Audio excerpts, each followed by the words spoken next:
The rain began just before Daniel reached the cafe, the kind that fell without anger, steady and calm, like it had all the time in the world. He pulled his jacket tighter and stepped inside, where warm light and soft music made everything feel slower than the street outside. He saw Emily right away. She sat by the window, hands wrapped around a mug, her eyes focused on nothing in particular. When she noticed him, her face lit up in that familiar way, honest and slightly shy. She lifted her hand and waved. Daniel felt the tightness in his chest ease. Seeing her always did that, he walked over, smiling. "Looked like you've been waiting forever." "Only 10 minutes, Emily said. "I ordered for you." "Of course you did." They shared a quiet laugh. That was how it always started. Easy, comfortable. Like two people who had found a safe place in each other, without ever saying it out loud. Daniel sat down, set his phone aside, and leaned forward. Outside, rain slid down the glass in thin lines, blurring the city. Inside, the world felt small, held together by the space between their words. They talked fast, as if making up for lost time. Emily told him about a meeting that went wrong at work. Daniel joked about his boss and her love for early mornings. He moved from one topic to the next without effort, their words overlapping, their smiles quick. Emily laughed, covering her mouth for a second, then lowering her hand. Daniel noticed how tired she looked beneath the smile, how her eyes carried something heavy she never spoke about. "You okay?" he asked. She nodded. "Yeah, just one of those weeks." He accepted that answer, even though he felt it wasn't the whole truth. He had learned not to push. Emily opened doors when she was ready. They fell into a softer rhythm, less talking, more listening. The cafe grew louder as more people came in, but Daniel barely noticed. His focus stayed on her, on the way she stirred her coffee even when it didn't need it, on the quiet way she sighed. Moments like this made him forget time, made him forget rules he pretended he lived by. Emily checked her phone and frowned, and quickly masked it with a smile. "I should probably head out soon," she said. Daniel raised an eyebrow. "Already?" She nodded. "Yeah, I don't want him waiting too long."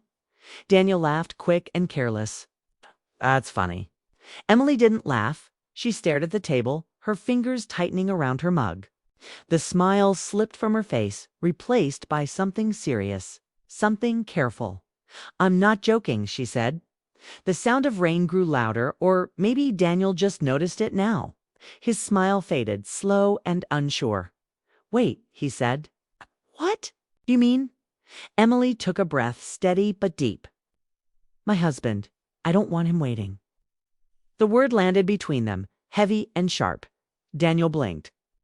His mind rushed to catch up, but his body stayed still. "Your husband," he repeated. "I thought you were kidding."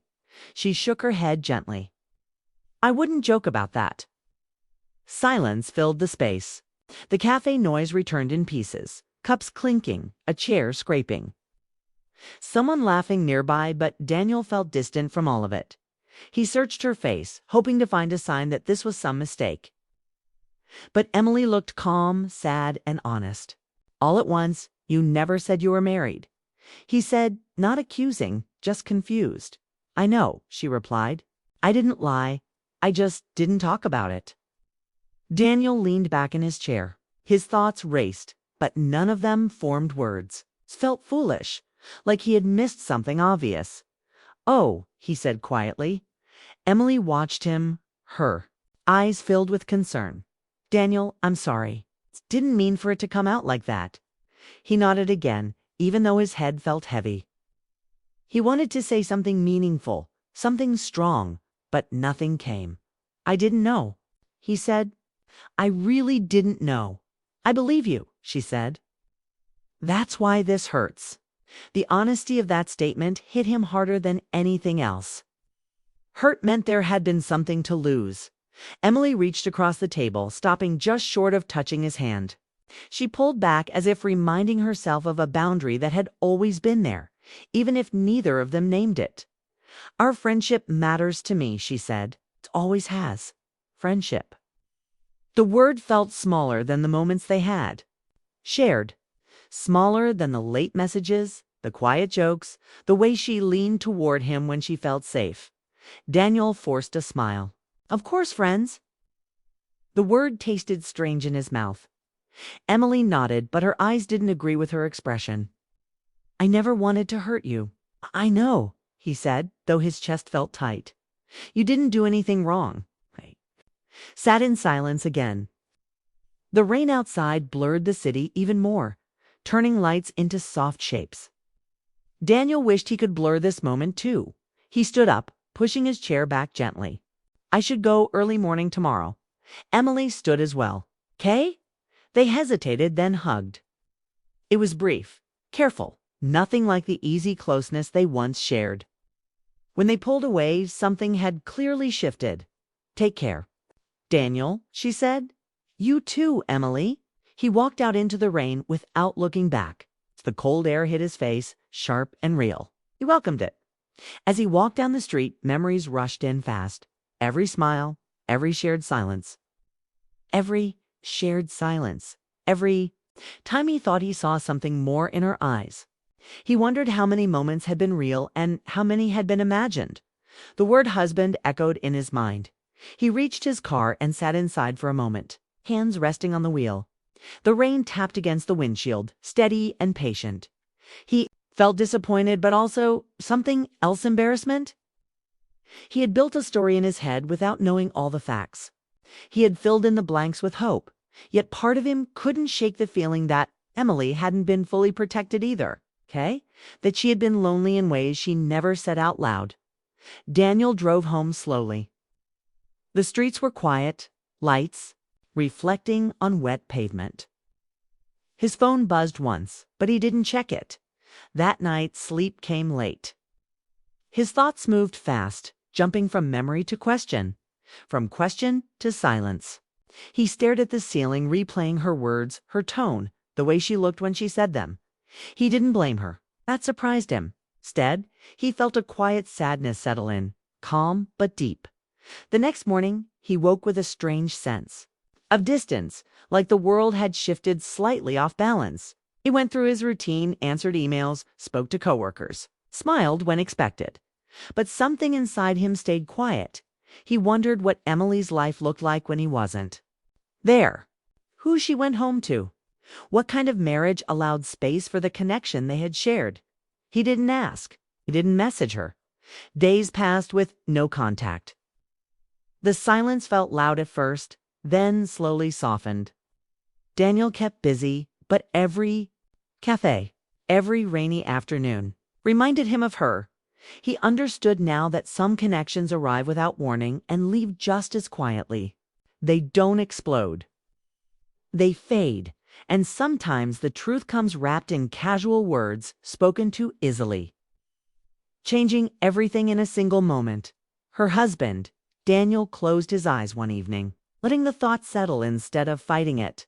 Whatever he had felt was real, and whatever came next would have to be built on truth, not hope. The rain returned that night, steady and calm, just like before. The days after the cafe meeting felt strange to Daniel. He moved through life with a quiet weight he couldn't shake. Everything reminded him of Emily, the way sunlight hit a window in the morning. The hum of traffic outside his apartment, the smell of coffee brewing. Even the simplest things became memories he hadn't known he'd stored. He replayed her words over and over. My husband. The phrase was heavy, unyielding, yet wrapped in a gentle honesty that left him unsure how to feel. Daniel tried to convince himself that distance was the answer. He busied himself with work, meetings, and long walks.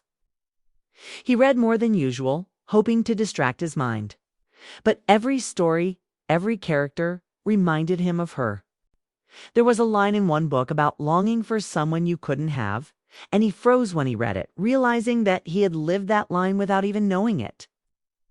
The thought of Emily, her quiet voice, her careful laughter, stayed with him like a shadow he couldn't outrun. Then one evening his phone buzzed.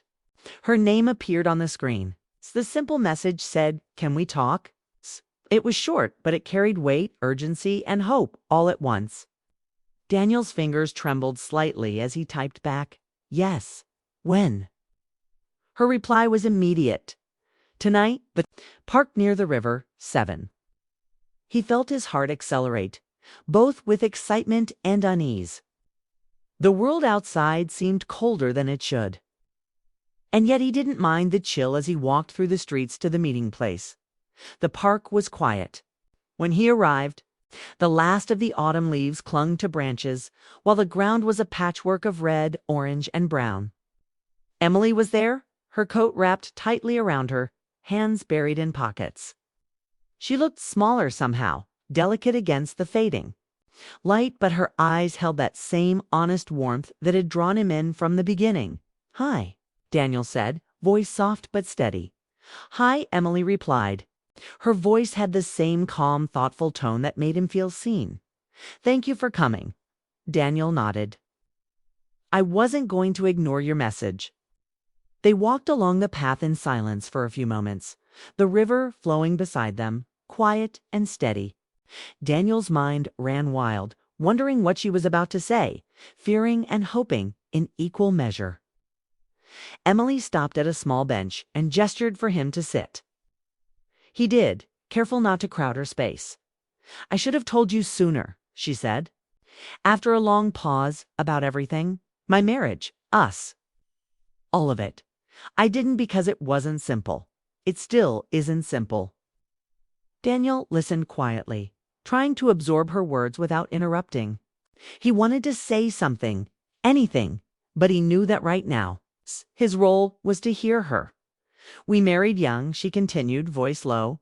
"We grew into different people. I don't hate him. He's a good man, but he's not someone I talk to about my dreams, my fears. Not someone I connect with the way I do with you." Daniel felt a sudden tightening in his chest. He wanted to tell her that she didn't owe him this explanation, but he also understood why she needed to say it. "I see," he said simply. Letting the words settle, Emily exhaled, relief flickering across her features for the briefest moment. That connection. It grew over time, quietly.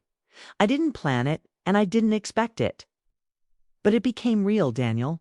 I didn't want it to hurt you or me." Daniel looked at her, trying to understand everything at once. Her honesty was disarming, yet it carried with it the weight of consequences, decisions, and boundaries. "So, that's why you were careful," he said quietly. "Yes," she admitted. "I didn't want to cross a line I couldn't undo. But feelings are complicated. They don't always follow rules or timelines." The river flowed steadily beside them, reflecting the orange glow of the sunset. Daniel felt a mixture of longing, sadness, and understanding. It was a strange combination, pain that was sharp yet quiet, like an echo. He realized that this connection, whatever it had become, had changed him. He felt more, thought more, and hoped more than he ever had before. "I don't know what to do," Emily admitted suddenly. "I need to figure out my life without leaning on you. I need to be honest with myself and with him." Daniel nodded slowly. "I understand. Even if it's hard to hear, I understand." Her eyes softened as she looked at him. "I didn't want to hurt you. You deserve someone who can choose you without hesitation, without a complicated past tying them down." Daniel swallowed. He knew she was right. And yet, even with her words, he couldn't deny the pull he felt toward her. He wanted to step closer, to reassure her, but he stayed still. Respect mattered more than impulse right now. They sat together in silence. The wind moving through the trees, carrying the sound of distant city life. Daniel noticed the small details. The way her hair fell across her cheek. The way she pressed her lips together when she thought deeply. Every little thing felt significant. Like tiny threads weaving a tapestry of someone he had come to care for deeply. "I'll always remember this," Daniel said finally. "Everything, even the quiet moments." Emily's eyes glistened. "Me, too, and I hope you can be happy, Daniel. Truly happy, even if it's not with me." A weight lifted slightly, though the ache remained. Daniel realized that some connections don't need endings to be meaningful. Sometimes they exist, just to shape the person you become. Weeks went by. Life moved forward. Daniel focused on work, friends, and daily routines, but he carried the memory of Emily with him. He didn't message her, respecting her space, her need to rebuild and find clarity. Yet he felt a strange comfort in knowing that she had been honest with him, that she had trusted him enough to share a difficult truth. One evening, months later, his phone buzzed again. Emily's name appeared. He hesitated before opening the message. It was long, more personal than before. She wrote about decisions she had made, about facing her life with courage, about finally choosing honesty over comfort. The words were simple but powerful. Daniel read it twice, letting each sentence sink in. He felt proud of her, touched by her bravery, and a little wistful for what might have been. Yet he knew that some paths are meant to teach, not to hold. He typed a response carefully. "I'm proud of you. Take care, Emily." After sending it, he felt a quiet peace settle in his chest. It wasn't closure in the traditional sense there, was no finality, no resolution to everything, but it was a calm acceptance of reality. He understood now that love could be transformative even when it didn't lead to togetherness. Some nights he would think of her, the way she laughed, the way she carried herself, the way her honesty had shaken his world. And he realized that those thoughts didn't hurt anymore. They were gentle reminders of growth, of connection, and of the complexity of human emotion. He looked out his window one night at the rain falling softly, the same way it had the day she told him about her husband, and he smiled quietly to himself, knowing that sometimes understanding is the truest kind of love. Some people enter your life not to stay forever, but to teach you about yourself, to awaken feelings you didn't know existed, and to leave you richer than before. Daniel closed his eyes and breathed deeply. He felt the lessons settle inside him. Love is not always about possession, about endings or beginnings. Sometimes it is about acceptance, growth, and the courage to let someone else live truthfully, even if it means standing apart. And as the rain continued, steady and patient, he understood that Emily had given him something he could carry forever: the gift of honesty, the reminder of deep connection, and the quiet knowledge that some hearts touch ours in ways that time can never erase. He smiled, and for the first time in a long time, the world felt lighter.